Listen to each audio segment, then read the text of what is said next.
Hello, and as a special wrestling related thing, I'm going to talk about some wrestlers that I feel are overrated. Now, recently I was on Facebook and somebody posted something saying, "Don't you remember how great the Ultimate Warrior was?" Okay, they called him one of the best WWF champions of all time. I made a statement saying he was a horrible wrestler. Okay, I had 5 people come back to me and try and ask me why, and I gave an in-depth reason why I didn't think he was a great wrestler. Now, these kids were younger than me, okay? So, but they didn't even respond. So, I've been watching wrestling since the day I was born. I was born when they aired it over here in Washington when WrestleMania 1 aired on TV. Okay? I cannot remember a time in my life when I was not watching wrestling, even through the shittiest eras of wrestling. I still watch it. I still watch it religiously. But here's my thing. What I'm going to do is I'm going to pick a couple wrestlers. I'm going to pick 2 from the 80s. I'm going to pick 2 from the 90s. I'm going to pick 2 from the early 2010s and 2 from now. Okay. So first, let's go with the 80s. First one, Ultimate Warrior. I mentioned him. I gotta talk about it. Ultimate Warrior was flair, pizzazz. He would run all the way to the ring and then he'd be almost blown up. Now, what most people don't remember about the Ultimate Warrior is he fought nobodies. He fought a nobody here, a nobody here, a nobody there. His matches were less than 2 minutes. His promos, while unique, would not get your ass into the building to see the show. You would have no idea who he was wrestling, where he was wrestling at, or anything. And the Ultimate Warrior I've read so many stories, listened to so many shoot interviews about how reckless he was in the ring. He was the reason Rick Rude left the WWF in 1990 because he got pissed off at how the Warrior was working in the ring with him, and he had to do a program with him during the WrestleMania 5 season to get the Intercontinental Championship back. Okay? He made Hogan look like $1 million because at least Hogan protected people in the ring. His promos actually made you want to go see the matches, while the Warrior was face paint, muscle, everything. Now, some of my other issues with the Ultimate Warrior is, I know some of you have probably heard this story, is in 1991, it was 91, he held up Vince McMahon for $250,000, like $250,000, before he wrestled in the match. And then he went out there and wrestled, and he got fired for it. And then in 1996, when he had his triumphant return, he decided that it would be a great idea to no-show shows. He would no-show. And then he went to WCW. He had an 18-minute promo that was so bad. They were trying to set up Hogan versus Warrior 2, and the promo was so bad. It sucked all the energy out of the building. It was fucking horrible. And then he walked away from the business for 18 years. So, Warrior, they even made a DVD about it, The Self-Destruction of the Ultimate Warrior. But then, after he passed, They put him in the Hall of Fame, which he's one guy who does not deserve to be in the Hall of Fame. I say fuck all you people that think he does, because he does not belong and need to be in the Hall of Fame. Ultimate Warrior was a horrible wrestler. Horrible in the ring. I want everybody that's watching this video, that's a fan of the Ultimate Warrior, name me 10 feuds that you remember the Ultimate Warrior for. Here are the feuds I remember the Ultimate Warrior for. He had a feud with the Honky Tonk Man. He Rick Rude, Hulk Hogan, okay, Papa Shango, Jake the Snake Roberts, Randy Savage,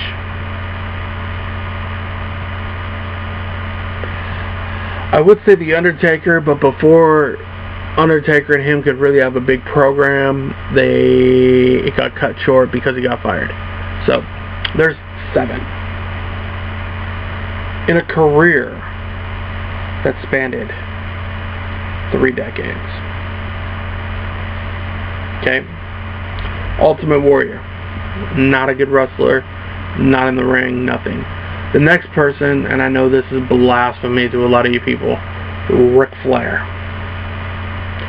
Ric Flair to me was never good in the ring, and what most of you people don't know is he was the booker. The booker.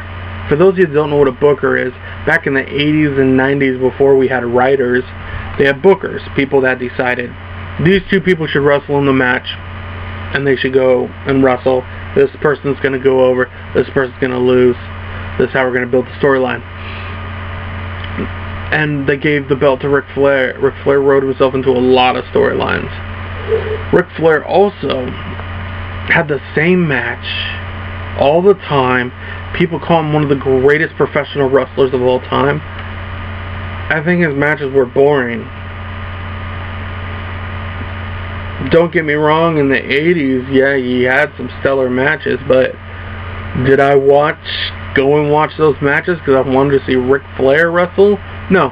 I watched them because I wanted to see Barry Windham wrestle, because I want to see Sting wrestle, or if there's War Games, it's because I want to see Tully Blanchard and Arn Anderson. Ric Flair is the epitome of being put on a fucking pedestal when you don't fucking deserve it. Ric Flair is not the greatest of all time. Yeah, he wrestled for decades upon decades, but that doesn't make you great. That does not make you great. Ric Flair had very little moves in his arsenal. I would put him in the same category as Hulk Hogan. I would. But some of Hogan's matches were entertaining for me to watch. Ric Flair was not really good. I thought he was overrated. That's my opinion. So let's go to the 90s. And this is going to be more controversy because this wrestler that I'm about to mention is somebody who all of you fans like. You guys, the main event, the showstopper, Mr. WrestleMania, Shawn Michaels. To me, Shawn Michaels is a very overrated commodity. He was. Even if you interject his personal shit, he was fucking a baby, a crybaby, only worked with who he wanted the fuck to work with, did drugs, eliminated people's pushes like Vader, Bam Bam Bigelow, Shane Douglas.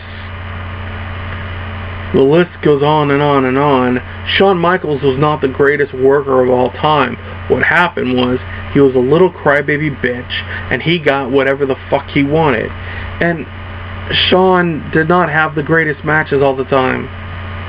People always think they think of the Iron Man match with Bret and Shawn. Well, Bret Hart is one of the greatest professional wrestlers of all time. They look at his matches with The Undertaker. The Undertaker is an amazing talent, one of the best big men ever. They don't realize that Shawn was not the best.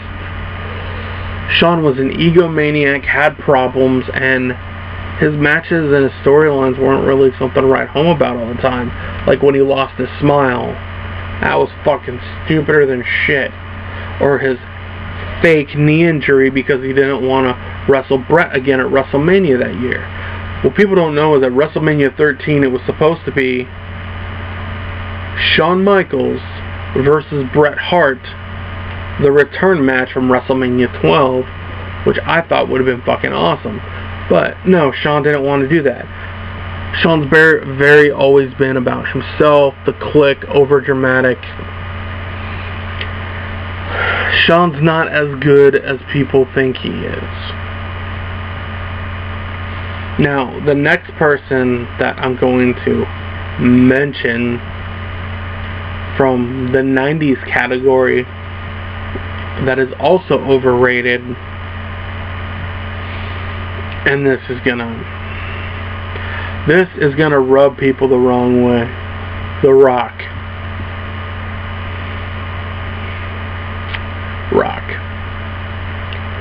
Now, I'm throwing The Rock in here because in the early 2000s era, I'm utilizing a different Attitude Era star, but The Rock to me was all about talking. Because he was great on the mic. The Rock was really good on the mic. But in ring ability, I'm not a big fan of wrestlers that have 5 or 6 moves. Okay? I'm just not. And he did the same moves all the time, and the people's elbow is as bad as the fucking 5-knuckle shuffle. It was a horrible move. The Rock really wasn't that smooth in the ring. And if you think about it, his career actually only lasted from 1996 to 2003. When he decided to leave the WWF to become an actor, which makes me think he never really wanted to be a wrestler anyways. So, you see what I'm saying?